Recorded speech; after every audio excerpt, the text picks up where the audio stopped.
আসসালামু আলাইকুম ওয়া রাহমাতুল্লাহি ওয়া বারাকাতুহু। আলহামদুলিল্লাহি ওয়াহদাহ ওয়াসসালাতু ওয়াসসালামু আলা মান লা নাবিয়্যা বা'দা আম্মা বা'দ। আজকে আপনাদের সামনে গুরুত্বপূর্ণ একটি বিষয় নিয়ে হাজির হয়েছি, যেটি হচ্ছে নামাজের জন্য পূর্ব যে শর্তটি রয়েছে। নামাজ কবুল হওয়ার জন্য গুরুত্বপূর্ণ বিষয় হচ্ছে পবিত্রতা অর্জন করা এবং ওযু করা।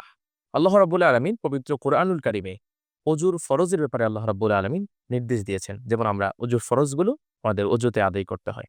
ওযুর ফরজ ৪টি। ১. সমস্ত মুখমণ্ডল ধৌত করা। ২. দুই হাতের কনুইসহ ধৌত করা। ৩. মাথার ৪ ভাগের ১ ভাগ মাসিহ করা। ৪. দুই পা টাকনুসহ ধৌত করা। অজু করার মাধ্যমে আমাদের সালাতের জন্য যে পবিত্রতা সেটা অর্জন হয়ে যায়। অজুর শুরুতে যেই দোয়াটি পড়তে হবে, আল্লাহুম্মা গফিরলি যামবি ওয়া ওয়াসসি'লি ফি দারি ওয়া বারিক লি ফি রিজকি। অজু আমরা বিসমিল্লাহ বলেই শুরু করব। বিসমিল্লাহির রহমানির রহিম। আমরা প্রথমত আমাদের ২ হাতের কবজি সহ আমরা ধৌত করে নিব। ২ হাতের কবজি যখন ধুইব, তখন আমাদের হাতে আংটি কিংবা ঘড়ি যদি থাকে এগুলো নাড়াচাড়া করে নিব, যেন আমাদের হাতগুলো প্রপারভাবে ধোয়া হয়ে যায়। আমরা ২ হাত কবজি সহ ধৌত করে নিব। তারপর আমরা ৩ বার গড়গড়ার সহিত কুলি করব। খেয়াল রাখতে হবে, সেখানে যদি আপনি রোজাদার অবস্থা হন, তাহলে আপনি গড়গড়ার সহিত কুলি করতে পারবেন না। গড়গড়ার সহিত কুলি না করে সরাসরি আপনি মুখে পানি দিয়ে কুলি করে বের করে দিলেও হবে, আপনার অজু হয়ে যাবে। কিন্তু আপনি যদি রোজা অবস্থায় না থাকেন, তাহলে আপনি ৩ বারই গড়গড়ার সহিত কুলি করতে হবে। কুলি করা শেষে আমরা নাকে পানি দিব। নাকে কিভাবে পানি দিব?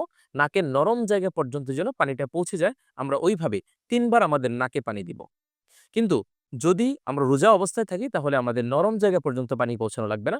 জাস্ট সামান্য নাকের ভিতরে পানি ঢুকলেই হয়ে যাবে। অবশ্যই খেয়াল করতে হবে এটা রোজা কিনা। যদি রোজা হয়, প্রথমত গড়গড়া শীত কুলি করতে হবে না। কিন্তু রোজা ছাড়া গড়গড়া শীত কুলি করতে হবে। এবং নাকে পানিটা যখন দিব, তখন নাকে পানিটা যদি নরম জায়গা পর্যন্ত পৌঁছাবো সবসময়, শুধুমাত্র রোজা অবস্থায়, সাওম পালন করা অবস্থায় আমরা একদম নাকের নরম অংশ পর্যন্ত পানি পৌঁছাবো না। কিন্তু নাকের ভিতরে আমরা পানি দিব। নাকে পানি দেওয়া শেষে আমরা মুখমণ্ডল ধৌত করব। মুখমণ্ডলটা কতটুকু ধৌত করব? এক কানের লতি হইতে অন্য কানের লতি পর্যন্ত। আমরা সমস্ত মুখমণ্ডল, একদম চুলের গোড়া থেকে থুতির নিচ পর্যন্ত পুরোটাই হচ্ছে আমাদের মুখমণ্ডল। এই সমস্ত মুখমণ্ডল ৩ বার ধৌত করতে হবে। আমি আবারও আপনাদেরকে রিপিট করছি। চুলের গোড়া থেকে থুতির নিচ পর্যন্ত, এই ডান কানের লতি হতে বাম কানের লতি পর্যন্ত পুরোটাই হচ্ছে মুখমণ্ডল। সমস্ত মুখমণ্ডল আমরা ৩ বার ধৌত করে নিব। মুখমণ্ডল ধৌত শেষে আমরা ২ হাতের কনুই সহ আমরা ধৌত করব। আমাদের হাতে পানি নিয়ে আমরা ৩ বার আমরা এই ডান হাত কনুই সহ ধৌত করব। অবশ্যই কনুই সহ ভিজতে হবে।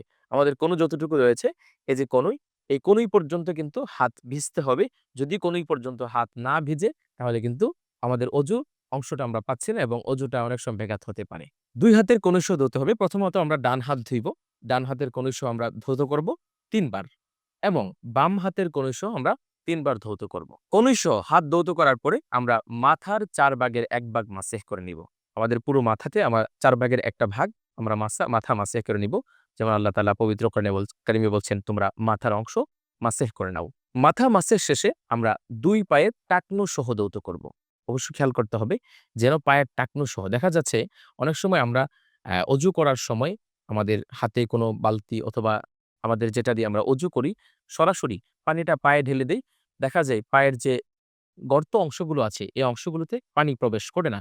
সেক্ষেত্রে আমরা যেন সুন্দর করে ধৌত করে নেই। ধৌত মানে কি? ধুয়ে ফেলা। আমরা হাত দিয়ে ঘষে দেব। আপনারা বাম হাত দিয়ে পা ধৌত করবেন। প্রথমত ডান পা এবং দ্বিতীয়ত বাম পা আমরা ধৌত করে নেব। এভাবেই করেই আমাদের অজুটুকু আদায় হয়ে যাবে। অজু শেষে আমরা কালিমার সাক্ষ্য দিব। আশহাদু আল্লা ইলাহা ইল্লাল্লাহু ওয়াহদাহু লা শারীকা লাহু ওয়া আশহাদু আন্না মুহাম্মাদান আবদুহু ওয়া রাসূলুহু। এখানে ফরজগুলো চলে আসছে, সুন্নতগুলো চলে আসছে এবং এভাবে করে যদি আমরা অজু আদায় করতে পারি, আমাদের অজুটা সহিহ হবে এবং অজু সহিহ হলে আমাদের নামাজও ইনশাআল্লাহ সহিহ হয়ে যাবে, যদি আমরা নামাজের প্রপার গাইডলাইন গুলো আমরা পেয়ে যাই। আল্লাহ তাআলা আমাদের সবাইকে ৫ ওয়াক্ত সালাত এবং পবিত্রতা সহ সকল কিছু আল্লাহ তাআলা আমাদের মঙ্গল করুন, কল্যাণ করুন। আমিন। ওয়াসসালামু আলাইকুম ওয়া রাহমাতুল্লাহি ওয়া বারাকাতুহু।